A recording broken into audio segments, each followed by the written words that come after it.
우찌무라 간조전집 제4권 일부 하나님 중에 녹음 7번 되겠습니다. 잠깐 기도드리겠습니다. 주님 은혜를 감사드립니다. 하나님, 또 주님에 대해서 하나님에 대해서 쓰신 이 글들을 잘 읽고 있습니다. 너무 귀한 말씀을 읽게 해주셔서 감사를 드립니다. 오늘 리딩에도 함께 해주시어서 늘 기도드리듯이 단 한 분의 영혼이라도 단 한 자매의 단 한 형제의 영혼이라도 그들의 신앙에 도움이 되는 귀한 리딩 될 수 있도록 주께서 이 리딩에 축복하여 주시옵시고 함께하여 주시옵소서. 감사드려오며 고마우신 우리 주 그리스도 예수님 이름 받들어 기도드렸사옵나이다. 아멘. 하나님의 말씀 여기서부터 읽도록 하겠고 4권의 페이지 90페이지네요. 오늘 읽을 것은 중간에 끊기가 곤란해서 좀 길어질 것 같아서 그냥 쭉 읽도록 그렇게 하겠습니다. 하나님의 말씀, 자원의 가치, 자원이라고 사람들이 외친다. 우리나라의 추전현에는 하루에 1만 석을 뿜어 올리는 석유광이 있다고 하며 아프리카에는 직경 5마일에 걸친 결정 소다의 연못이 있어서 전 세계에서 필요한 소다의 수요를 공급하고 있다고 하며 남미 볼리비아의 주석광은 이것 역시 전 세계에서 필요한 주석의 수요를 공급하고도 남음이 있다고 한다.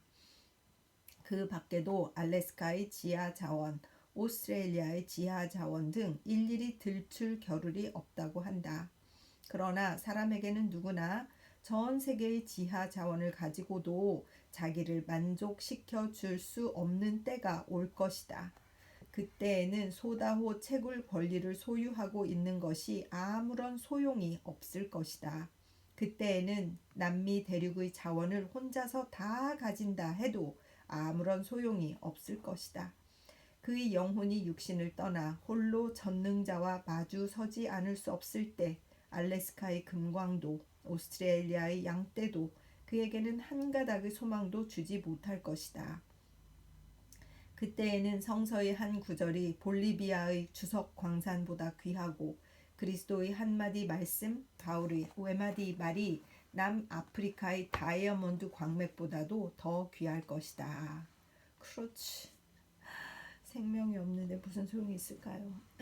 성경 말씀을 쭉 이렇게 써놓으셨어요. 읽겠습니다. 어미가 자식을 위로함 같이 내가 너희를 위로할 것인즉 너희가 예루살렘에서 위로를 받으리니. 이사야서 66장 13절. 여호와께서 환난 날에 나를 그 초막 속에 비밀히 지키시고 그 장막 은밀한 곳에 나를 숨기시며 바위 위에 높이 두시리로다. 시편 27편 5절. 하나님은 우리의 피난처시오 힘이시니 환난 중에 만날 큰 도움이시라. 시편 46편 1절. 내 육체와 마음은 쇠잔 하나 내 육체와 마음은 쇠잔 하나 하나님은 내 마음의 반석이시오 영원한 분깃이시라. 시편 73편 26절. 네가 물 가운데로 지날 때에 내가 함께할 것이라. 강을 건널 때에 물이 너를 침몰치 못할 것이며 네가 불 가운데로 행할 때에 타지도 아니할 것이요 불꽃이 너를 사르지도 못하리니. 이사야서 43장 2절. 찬송하리로다. 그는 우리 주 그리스도의 하나님이시요 자비의 아버지시요 모든 위로의 하나님이시며 우리의 모든 환난 중에서 우리를 위로하사 우리로 하여금 하나님께 받는 위로로서 모든 환난 중에 있는 자들을 능히 위로하게 하시는 이시로다. 고린도후서 1장 3절에서 4절. 사람의 일생 중에서는 비록 미스이의 생애라 하더라도 이와 사키의 생애라 하더라도 록펠로우나 굴드나 로드쉘이나 위의 성서 한 귀절을 깊이 깨닫기 위하여는 그 온 재산을 다 내어 던져도 아깝지 않다고 생각될 때가 있을 것이다. 지금은 국가가 그 육군과 해군을 동원해서 획득하고자 하는 대륙의 자원을 다 가지고도 거지 한 사람도 위로해 주지 못할 때가 올 것이다. 이것을 생각하면 이 세상의 정치나 경제나 군비나 산업이 얼마나 무가치한 것인가를 알 수 있다. 그렇다. 하나님의 말씀도 또한 확실히 큰 자원이다. 이를 오빌의 금에 비기더라도 그것보다 훨씬 귀한 보배다. 자원, 자원 하고 떠들면서 그것을 얻는 것을 국가의 최대 행복이라고 생각하는 이 세상의 지식인들은 자기네 영혼의 요구가 무엇인가를 다시 한번 생각해 볼 필요가 있다. 1914년 10월 성서지 연구에 쓰신 글이네요. 하나님의 말씀. 비와 눈이 하늘에서 내려서는 다시 그리로 가지 않고 토지를 적시어서 싹이 나게 하며 열매가 맺게 하여 파종하는 자에게 종자를 주며 먹는 자에게 양식을 줌과 같이 내 입에서 나가는 말도 헛되이 내게로 돌아오지 아니하고 나의 뜻을 이루며 나의 명하여 보낸 일에 형통하리라. 이사야서 55장 10절 11절. 사람의 말은 무효로 끝날 경우가 많다. 대정치가의 공약이라도 실천되지 않는 것이 보통이다. 사람의 말은 아주 가볍고 맥이 없는 보잘것없는 것이다. 하나님의 말씀은 그렇지 않다. 그것은 힘 그 자체다. 여호와가 말씀하시니 이루었다. 시편 33편 9절이라고 하였다. 그는 행하고 싶지 않으면 말씀하시지 않으며 말씀하시면 반드시 이루신다. 아멘. 그러므로 하나님의 말씀은 모두 성취되고야 말 예언이다. 그의 말씀 중 이미 성취된 것이 있고 지금 성취되어 가고 있는 것이 있고 그리고 앞으로 성취될 것이 있다. 그러나 빈말은 한마디도 없다. 참으로 감사할 일이다.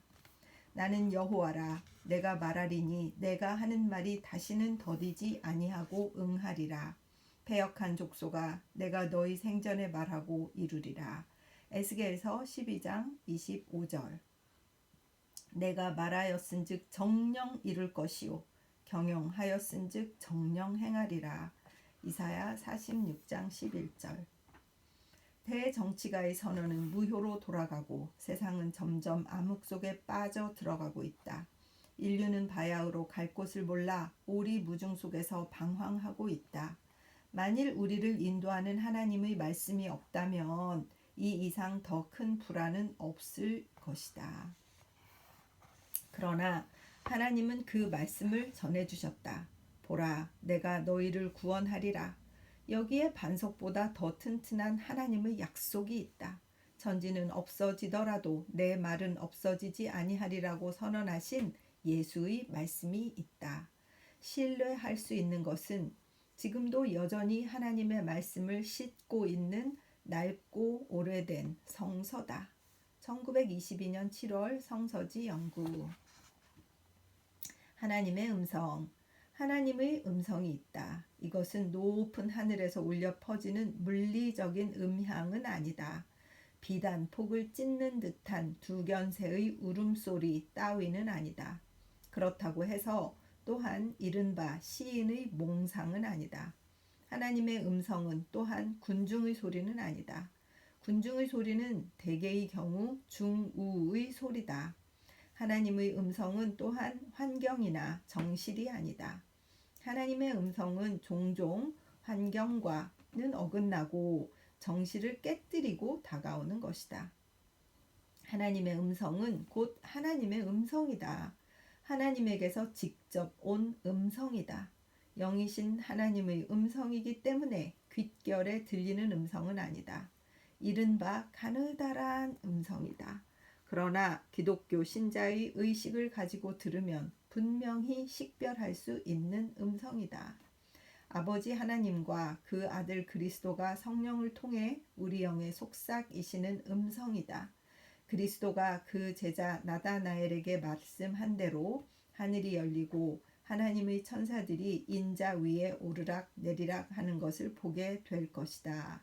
요한복음 1장 51절이라는 말씀은 이런 것을 가리켜 말한 것이라고 생각한다. 하나님과의 직접 교통, 어떤 때는 골방 안에서, 어떤 때는 숲속의 나무 그늘에서, 어떤 때는 맑은 시냇가에서 아직도 이런 음성이 육신 안에 있는 사람의 영에 임하는 것이다. 그러나 그 음성이 어떤 음성인지 그것을 아는 사람은 알지만 모르는 사람은 큰 학자라도 모른다. 이것이 바울이 말한 입으로 표현할 수 없는 말, 인간에게는 말하는 것이 허락되지 않은 말, 고린도후서 12장 4절이다. 그러나 인간으로 이 세상에 태어나서 한 번도 이런 음성을 들어보지 못한 사람은 가장 불행한 사람일 것이다. 1905년 10월 성서지 연구. 하나님의 의. 아무리 논해도 해는 없고 유익하기만 한 것이 하나님의 의다. 은혜를 논하면 은혜를 가볍게 여기고 덤빌 우려가 있다. 사랑을 논하면 사랑에 빠져버릴 위험이 있다. 괄호 열고 하나님의 사랑이라 하더라도 그렇다. 괄호 닫고. 기적을 논하면 미신에 빠지기 쉽다. 재림을 강조하면 재림광을 낳는다. 그러나 하나님의 의는 아무리 논해도 언제나 건전하며 합리적이다. 물론 때로는 사랑도 은혜도 기적도 재림도 논하지 않으면 안 된다. 그렇지만 그 가운데 어느 것이건 특히 그것만 강조하면 반드시 해가 따르기 마련이다. 이에 비하면 의는 햇볕 또는 곡식 같은 것이다. 언제 쬐든지 마시든지 먹든지 해는 없고 유익만 있다. 뿐만 아니라 의가 없는 곳에는 사랑이 드러나지 않으며 은혜가 내리지 않으며 기적도 나타나지 않는다. 그러므로 기적은 가끔 논하고 사랑과 은혜는 드문드문 강론해야 하지만 언제나 외치기를 게을리하지 말아야 할 것은 의이다. 오늘날의 교회가 불건전하고 그 안에서 배겨내기 어려운 이유는 바로 여기에 있다. 즉, 그 안에서는 긍휼과 교리와 신학과 열성만이 강론되고 하나님의 공의는 강론되지도 시행되지도 않기 때문이다. 1923년 1월 성서지 연구. 하나님의 진노. 하나님의 분노에 관하여. 나는 전에 하나님에게는 분노가 없다고 말하였다. 그러나 성서에는 군데 하나님은 노하신다고 쓰여져 있다. 예를 들면 아들을 순종치 아니하는 자는 영생을 보지 못하고 도리어 하나님의 진노가 그 위에 머물러 있느니라. 요한복음 3장 36절. 하나님의 진노가 불의로 진리를 막는 사람들의 모든 경건치 않음과 불의에 대하여 하늘로 조차 나타나나니. 로마서 1장 18절. 누구든지 헛된 말로 너희를 속이지 못하게 하라. 이를 인하여 하나님의 진노가 불순종의 아들들에게 임하나니. 에베소서 5장 6절. 이런 장절을 펼쳐보더라도 하나님에게 분노가 있다는 것은 확실하다.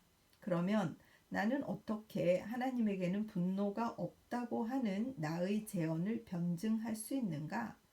분노에는 두 가지가 있다. 지금 임시로 이 둘의 구별을 짓기 위하여 그 중 하나를 분이라고 말하고 다른 하나를 노라고 말하자.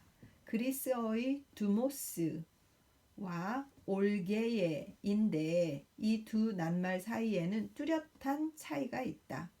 분은 성을 내는 일이다. 일시적인 노함이거나 또는 도리에 어긋나는 노를 말한다. 그렇기 때문에 분원이라고도 하고 분만이라고도 한다. 짐승에게도 있는 분노이며 원한을 갚고자 하는 생각이다. 분한, 분해 등의 수거가 그 뜻을 잘 나타내고 있다. 지금 성서에서 찾아보면 회당에 있는 자들이 이것을 듣고 다 분이 가득하여 일어나 동네 밖으로 쫓아내어. 누가복음 4장 28절 29절. 저희가 이 말을 듣고 분이 가득하여 외쳐 가로되 크다 에베소 사람의 아데미여 하니. 사도행전 19장 28절. 육체의 일은 현저하니 시기와 분냄과 갈라디아서 5장 19절 20절의 일부 말씀이에요. 위의 경우에서 보면 성내는 것은 모두 나쁜 노이다. 예수를 죽이려고 했던 나사렛 사람들의 성냄, 바울을 죽이려고 했던 에베소 사람들의 분노, 육의 행동인 분노, 즉 사도 야고보가 사람의 분노가 하나님의 의를 이루지 못한다. 야고보서 1장 20절 하고 말한 그런 분노다. 그런데 위의 경우에는 원어가 두모스이고 올게에가 아니다. 야고보서는 그렇지 않다라고 괄호에 써 있어요. 즉 하등인, 짐승 같은 분노를 다시 하등인, 짐승 같은 복수심을 품은 분노다. 그런데 내가 하나님에게는 분노가 없다고 말한 것은 이런 종류의 분노가 없다고 한 것이었다. 사도 바울을 통해 아버지 된 이들이여 자녀를 노하게 하지 말라고 가르치신 하나님에게 이런 도리에 어긋난 성질을 부리는 복수를 뜻하는 분노가 있을 리가 없다. 물론 여기에 적절한 문자를 사용하여 두 종류의 노를 나눌 수는 없다. 한 문자에도 분, 노, 진 등 여러 글자가 있지만 여기에 이제 한자로 써 있어요. 그러나 대개는 어느 것이나 나쁜 의미로 쓰여지고 있다. 수거로는 의분이라는 말이 있는 것을 보면 분자에 약간 깊고 깨끗한 노를 나타내는 것 같지만 그러나 비분, 수분이라는 말이 있는 것을 보아서 이것 역시 하나님의 노를 표현하는 데에는 사용할 수 없다. 이건 좀 책을 읽으셔야 될 것 같아요. 제가 한자도 잘 모르고 그래서 이런 분노의 분자인지 비분 관계할 때 그런 분한 마음인지 이런 걸 잘 읽기가 어렵네요. 용서하시기 바랍니다. 신약 성서에서는 앞서 말하였듯이 대개의 경우 하나님의 진노, 즉 올게와 인간의 분노, 투모스가 구별되어 있지만 그러나 이 둘이 혼동되어 있는 곳도 결코 적지 않다. 골로새서 3장 8절에 격분, 분노라고 번역되어 있는데 괄호 열고 우리말 새 번역판 역자 주 그래서 아마 이거 번역하신 분이 쓰셨나 봐요. 전자는 올게이고 후자는 두모스다. 그러니까 격분은 올게에 분노는 두모스다. 이렇게 하셨네요. 계시록 15장 7절에 하나님의 분노로 가득 찬 금대접이라는 말이 있는데 그것은 두모스이며 대개의 곳에서는 인간의 노를 나타내는 데 쓰인 낱말이다. 계시록 16장 19절에 진노의 독한 포도주 잔이라고 하는 것도 같은 말이다. 이처럼 이 둘을 분명히 구별하기는 어렵지만 그러나 대개의 경우에는 하나님의 노에는 올게가 쓰여졌고 사람의 노에는 두모스가 쓰여져 있다. 비록 둘 사이에 실질적인 구별은 없다 하더라도 정도의 차이가 있는 것만은 확실하다. 즉 올게에는 깊은 노요, 두모스는 얕은 노다. 전자는 표정에 나타나지 않을 정도의 심각하고도 큰 분노이고 후자는 조급한 화냄과 같은 겉으로 나타나는 감정적인 분노라는 것이 분명하다. 이로 보면 하나님의 분노라고 하는 것이 무엇인가를 곧 알 수 있다. 이는 심각한 분노다. 의로운 분노다. 성낸다기보다는 오히려 우려를 하는 분노다. 큰 강의 밑바닥을 흐르는 물과 같은 깊고 크고 조용한 분노다. 즉 인간이 하나님의 존엄성을 더럽히고 우주의 법칙을 깨뜨리는 것을 보고 하나님이 인간에게 대해서 깊이 우려하고 또한 불안하게 생각하고 계신 것, 이것이 하나님의 분노라고 생각한다. 하나님에게 이와 같은 분노가 있는 것은 확실하다. 인류가 모두 죄를 회개하고 하나님 아버지께 되돌아올 때까지는 이러한 하나님의 분노가 풀리지 않는다. 하나님에게는 별로 불안이라는 것이 없지만 그러나 그 자녀들이 죄에 빠져서 거룩한 뜻을 거스르고 있는 것을 보고서 그는 불안해서 견딜 수 없으시다. 이것은 아들에게 대한 아버지의 분노다. 눈물이 눈에 고인 분노다. 사랑의 한 면이요 거룩하고 고귀한 분노다.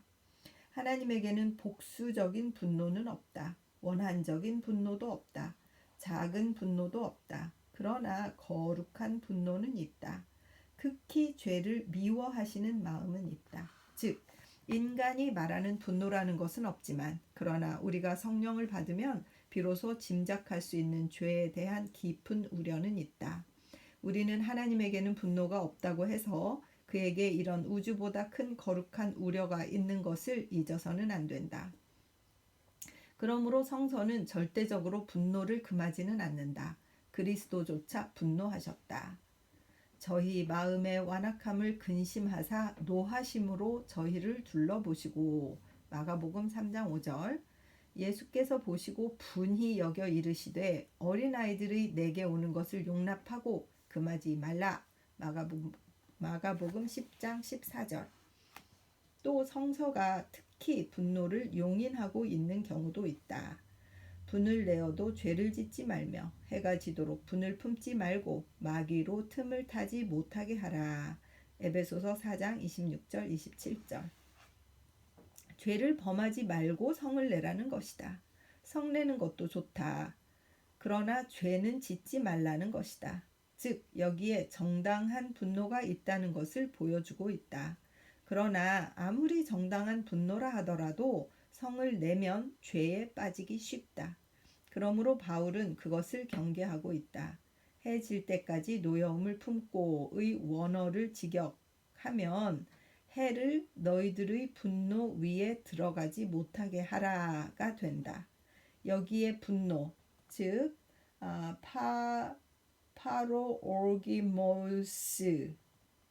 파로오기스모스라는 말인가 봐요. 여기 분노, 파로오기스모스라는 말은 앞의 성내고 오기조라는 말과는 다른 말이다. 정말 너무 어려워요. 그런데 무슨 말씀인지는 좀 알 것 같아요. 제 지식의 없음을 죄송하게 생각합니다. 들으시는 분들이 얼마나 힘들까요? 죄송합니다. 그냥 쭉 읽을게요. 즉 경로라고나 번역해야 할 말인데 이 분노가 경로라고 번역해야 할 말인데 이것을 마음속에 오랫동안 품고 있으면 도덕상으로 심히 위험한 분노인 것이다. 그렇구나. 그러므로 바울은 해 질 때까지 이를 마음에 품고 있지 말라. 악마에게 기회를 주므로 너희들을 죄에 빠뜨리지 못하게 하라고 경계한 말이다. 여기 바울의 말을 의역하면 다음과 같을 것이라고 생각한다. 즉 성을 내는 것도 좋다. 그러나 성은 내더라도 죄를 짓지는 않도록 조심하라. 격분은 금방 억눌러 버려야 한다. 이것을 품은 채 잠자리에 들지 말라. 그날의 격분을 이튿날까지 지속해서는 못 쓴다. 그러다가는 내게 악마가 틈을 타서 너를 돌이킬 수 없는 위험에 빠뜨릴지도 모를 것이기 때문이다. 이렇게 번역을 하셨네요.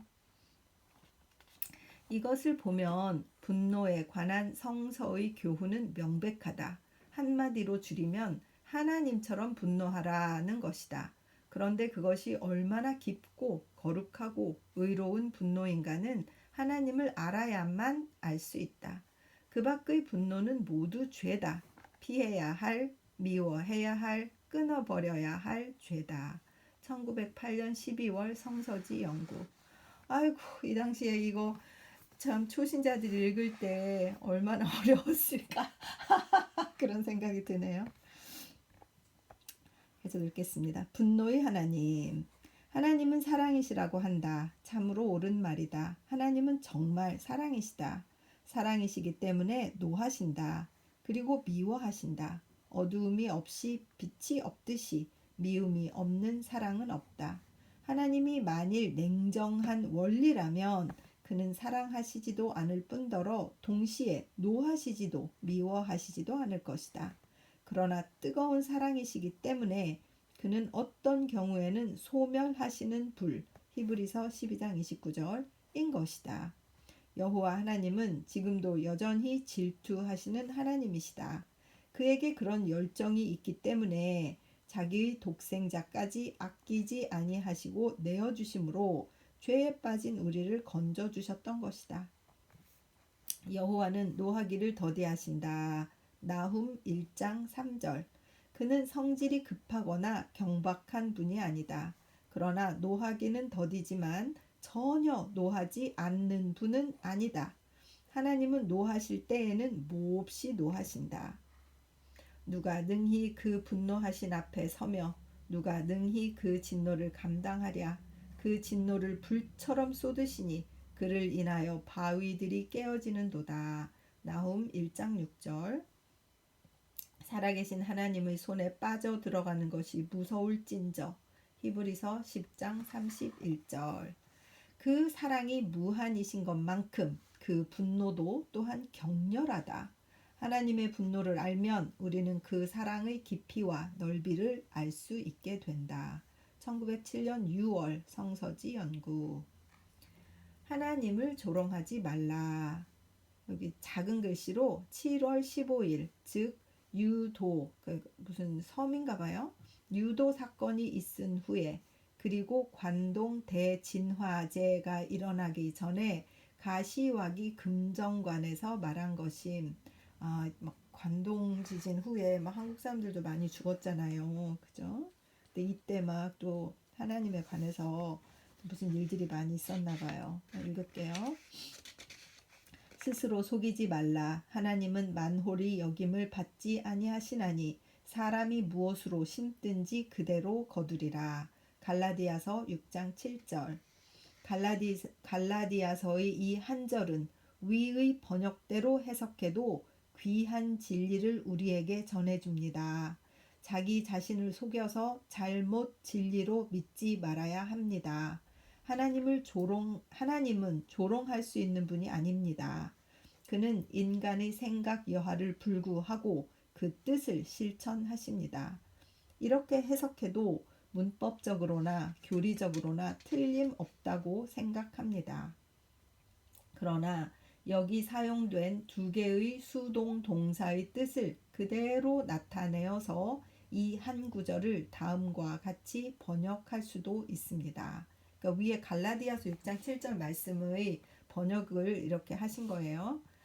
여러분은 다른 사람에게 속아 넘어가지 마십시오. 하나님은 자기 자신으로 하여금 인간에게 조롱당하도록 내버려 두시지 않습니다. 그것은 인간이 뿌리는 씨는 또한 그가 거두어 드려야만 될 것이기 때문입니다. 이렇게 해석하신 거예요. 그런데 이 번역이 훨씬 명백하여서 바울이 가르치고자 하는 진리를 우리에게 전해주리라고 생각합니다. 여러분은 다른 사람에게 속아 넘어가지 마십시오. 초대교회에서 그리스도가 승천한 지 100년도 채 되기 전에 거짓 스승이 많이 나타나서 많은 잘못된 교훈을 신자와 세상에 전하였습니다. 그것은 사도들의 서간이 밝히 보여주고 있습니다. 그런데 이런 거짓 스승들은 담대하게 명백한 그리스도의 복음의 진리를 교란시켜 스스로도 속고 신자들도 미혹시켰던 것입니다. 바울은 갈라디아서 첫머리에 말하였습니다. 비록 우리 자신이나 하늘에서 온 천사라도 우리가 너희에게 전한 복음과 다른 복음을 전한다면 저주를 받아 마땅하다. 갈라디아서 1장 8절. 하나님의 진리는 간단 명료합니다. 이것은 반대나 변경을 할 여지가 없습니다. 여기 반대하면 다만 저주를 받고 마는 것입니다. 비록 나 자신이 그런 반대자라 하더라도 그 결과는 마찬가지입니다. 그러므로 여러분은 이 거짓 스승들에게 미혹되지 말라는 것입니다. 하나님은 자기 자신으로 하여금 인간에게 조롱을 당하게 내버려 두시지 않는다. 이것이 바울의 확신이었으며 또 인류의 역사가 밝히 보여주고 있는 사실입니다. 그런데도 거짓 스승들은 이것을 믿지 않습니다. 그들은 하나님은 영구히 침묵만 지키는 분으로 비록 계시긴 해도 안 계신 거나 다름없는 분으로 인간이 무엇을 믿든 무엇을 전하든 무슨 일을 행하든 조금도 간섭하지 않는 분으로 특히 죄를 분노하시는 일은 절대로 없는 분으로 믿고서 안심하고 담대하게 잘못된 교훈을 전하고 나서 의기양양해 있습니다. 만일 어떤 사람이 하나님의 벌이 내린다고 말하면 그들은 벌은 벌통에나 있어 하고 대답하면서 그런 충고에는 일고의 가치도 두지 않습니다. 하나님은 사람이 만든 우상이 아닙니다.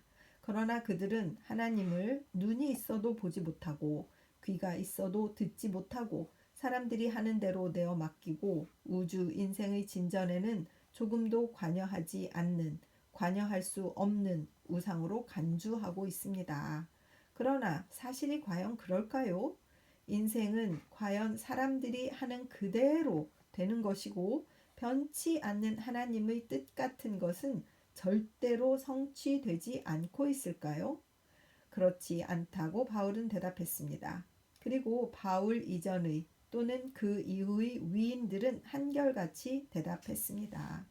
인생에게 하나님의 형벌이 내리고 있다고 주장한 사람은 유대의 예언자나 사도들만 그랬던 것이 아닙니다. 현대인은 무신론을 주장하는 것을 기독교에 반대하는 일이라고 생각하지만 그것은 큰 잘못입니다. 현대 예술의 근원지인 그리스의 예술가가 그리스도보다 몇백 년 전에 그 모범적 희곡에서 밝히 그리고 가장 강력하게 하나님의 형벌이 실제로 내린다는 사실을 그리고 있습니다. 비극 트래지디의 원조는 누구입니까? 기원 전 525년에 아테네 가까이에서 태어났던 에스킬러스가 아닙니까? 그는 철저한 유신론자로서 신의 섭리를 믿었고 죄가 유전하는 것임을 믿었고 정의가 승리한다는 사실을 믿었기에 그 경건한 사상을 불의의 비극으로 표현한 사람입니다. 하나님은 자신으로 하여금 인간에게 조롱을 당하도록 내버려 두시지 않는다고 사도 바울은 말했습니다만 이 사실을 드라마로 표현하여 예술이 최고도로 발달했던 아테네 시민들에게 전하고 그들을 통해서 후세의 인류에게 전했던 사람은 극성이라고 말해도 좋은 이 에스킬러스였습니다. 그리스도의 사도인 바울을 따르든지 예술의 시조인 에스킬러스를 따르든지 간에 하나님은 자신이 사람에게 조롱받지 않는다입니다. 현대의 일본 문학가나 예술가들은 하나님이 인간의 일에는 간섭하지 않는다고 주장하지만 그러나 고금 동서를 불문하고 인류 가운데 최고의 스승들은 모두 그와는 정반대되는 사실을 가르쳤습니다. 즉 인간 세상이란 어떤 곳이냐 하면 정의의 심판이 행해지는 하나님의 법정이다. 하나님은 인간의 모든 일에 관여하신다. 모든 사람이 짓거린 터무니없는 말에 대해서 그 한마디라도 심판받지 않고 그냥 넘어가지 않는다. 마태복음 12장 36절라고 가르쳐 주었습니다. 인간이 뿌리는 씨는 또한 그가 거두어 들여야만 한다. 이 말을 앞뒤 관계에서 떼어내어서 읽어보면 누구나 이 말이 진리임을 의심치 않을 것입니다. 이것은 자연의 법칙이요 구태여 성서에서 배울 필요도 없습니다. 오이 덩굴에서 가지가 열리지는 않는다는 일본의 속담이 있습니다. 그러나 이것은 자연 법칙이자 하나님이 자신으로 하여금 인간에게 조롱을 당하도록 내버려 두시지 않는 증거라고 함은 하나님의 사람의 설명을 듣고야 비로소 인류가 배운 진리인 것입니다. 가시나무에서 어떻게 포도를 딸 수 있으며 엉겅퀴에서 어떻게 무화과를 딸 수 있겠느냐. 이와 같이 좋은 나무는 좋은 열매를 맺고 나쁜 나무는 나쁜 열매를 맺게 마련이다 하고 예수는 가르치셨습니다. 이것은 자연 법칙이자 또한 하나님이 하시는 일이기도 합니다. 그런데도 사람들은 특히 현대의 학자나 문학자들은 자연 법칙은 인정하면서도 하나님의 존재는 인정치 않으며 하나님은 자기네들의 자유의지에 대해서 아무런 제재를 가할 수 없다고 큰 소리치고 있습니다. 하나님은 물론 인내심이 강합니다. 그는 쉽사리 노를 바라시지 않습니다. 그는 그 자녀가 단 한 사람이라도 멸망당하는 것을 좋아하시지 않습니다. 그렇지만 그가 좀처럼 분노하시지 않는다는 것은 그가 절대로 분노하시지 않는다는 말이 아닙니다. 그는 종종 무서운 진노를 바라심으로써 그가 사람들에게 자신이 조롱당하고 그냥 계시지는 않는다는 것을 증거로 보여주십니다. 그의 진노의 벼락은 때때로 떨어집니다. 그리하여 그의 주권을 다시금 인생들 사이에서 회복시키신 다음에 그들을 위하여 구원의 길을 예비해 두십니다. 이는 하나님 자신을 위하여서는 불필요한 일일인지는 모르겠습니다만 사람을 위하여는 확실히 필요합니다. 하나님께서 때때로 진노를 나타내셔서 명백한 정의를 왜곡하고 즐거워하는 자를 처벌하시지 않는다면 정말로 세계가 멸망해 버리고 말 것입니다. 하나님이 인류에게 내리시는 큰 은혜들 중의 하나는 확실히 그가 자기를 반역하고도 늠름한 자에게 큰 심판을 내리신다는 사실입니다. 사도행전 12장 20절 이하를 읽어보십시오. 헤롯이 두로와 시돈 사람들을 대단히 노여워하나 저희 지방이 왕국에서 나는 양식을 쓰는 고로 일심으로 그에게 나와 왕의 침소 맡은 신하 블라스도를 친하여 화목하기를 청한지라. 헤롯이 나를 택하여 왕복을 입고 위에 앉아 백성을 효유한데 백성들이 크게 부르되 이것은 신의 소리요 사람의 소리는 아니라 하거늘 헤롯이 영광을 하나님께로 돌리지 아니하는 고로 주의 사자가 곧 친히 충이 먹어 죽으니라. 그런데 그 결과는 어떻게 되었느냐 하면 하나님의 말씀은 흥왕하여 더하니라.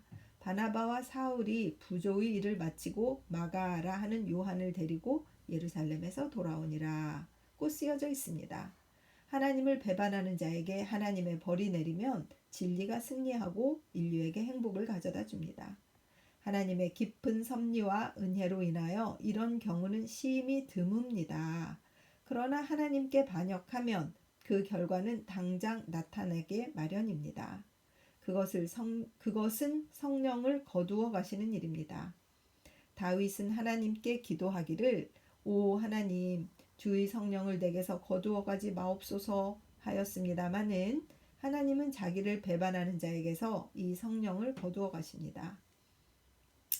이는 사람으로서도 부득이 할 수밖에 없는 일입니다. 성령을 거두어가 버리시면 그 사람은 정신상으로 큰 변화가 일어납니다. 전에 그의 마음속에 있었던 즐거움은 어느새 사라져버리고 맙니다. 그의 입에서는 찬미가 끊어져 버립니다. 그는 하나님 앞에서 추방된 가인처럼 얼굴을 감싸고 지상을 방황하는 유랑자가 되고 맙니다. 창세기 4장 참조. 그의 용모와 풍채가 싹 바뀝니다. 그는 이제는 다른 무엇은 될지 몰라도 환희와 만족의 사람은 아닙니다. 나는 나의 생애 중에 그런 사람의 신뢰를 많이 보았습니다. 세상에서 불쌍한 사람치고 성령이 떠나간 타락신자 같은 경우처럼 불쌍한 것은 없습니다. 이것이 과연 전의 바로 그 사람인지 의심스러울 정도입니다. 그 변화는 너무나 엄청나서 일평생 잊을 수 없을 정도입니다.